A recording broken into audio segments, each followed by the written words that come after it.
A father's heartbreaking decision leads to horror. Once upon a time, in the land of Mending. In the rolling hills of Mending, there lived a humble farmer named Olu and his family. Olu was known for his faithfulness to God and his dedication to his wife, Amara, and their young son, Kofi. Though life was tough, they trusted God and worked the fields diligently, praising the Lord in every season. One fateful year, a devastating drought struck the land. Crops withered under the relentless sun, streams dried up, and the people of Mending began to despair. Many villagers turned to the spirits of the forest, pleading for rain, but Olu stood firm in his faith. "Only Jehovah, the maker of heaven and earth, can save us," Olu declared. But as the drought persisted, desperation crept into Olu's home. Kofi fell ill from hunger, and Amara's tears soaked her prayers. Olu, torn between his faith and his love for his family, began to wrestle with a terrible decision: the forbidden offer. One night, a mysterious stranger visited Olu's farm. Draped in dark robes, the stranger claimed to be a messenger from the forest spirits. "I see your suffering," the stranger said. "The spirits offer you water and bountiful harvest if you will give them what is most precious to you." Olu recoiled, understanding the weight of the offer. "The Lord is my shepherd," he replied. "I shall not want."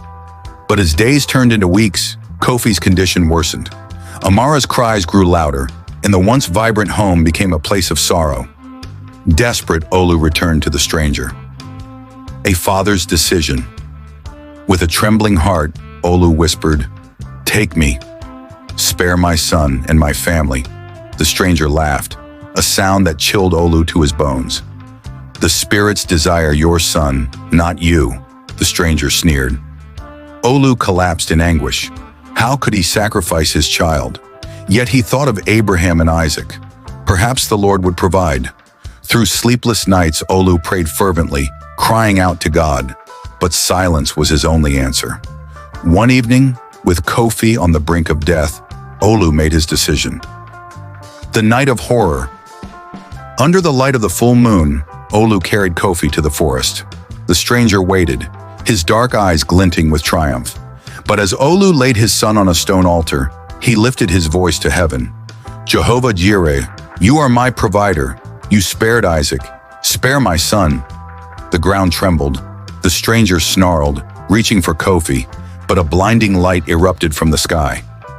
God's intervention. An angel descended, his face radiant like the sun. "Olu, your faith has been tested and found true. The Lord has heard your cries." The stranger howled as the light consumed him, leaving only a pile of ashes. The drought ended that very night. Rain fell in torrents, soaking the parched earth and filling the streams. Kofi's strength returned, and the farm blossomed with abundance. The people of Mending, inspired by Olu's unwavering faith, turned back to the God of Abraham, Isaac, and Jacob. The lesson here is that the tale of Olu spread far and wide as a testimony of faith in God's provision.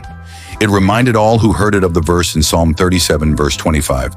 "I have been young, and now am old, yet I have not seen the righteous forsaken, nor his descendants begging bread." And so the land of Mending thrived under God's blessings, a beacon of faith for generations to come. This tale speaks to the power of unwavering trust in God, even in the darkest times, and serves as a call to resist temptation and rely on His provision.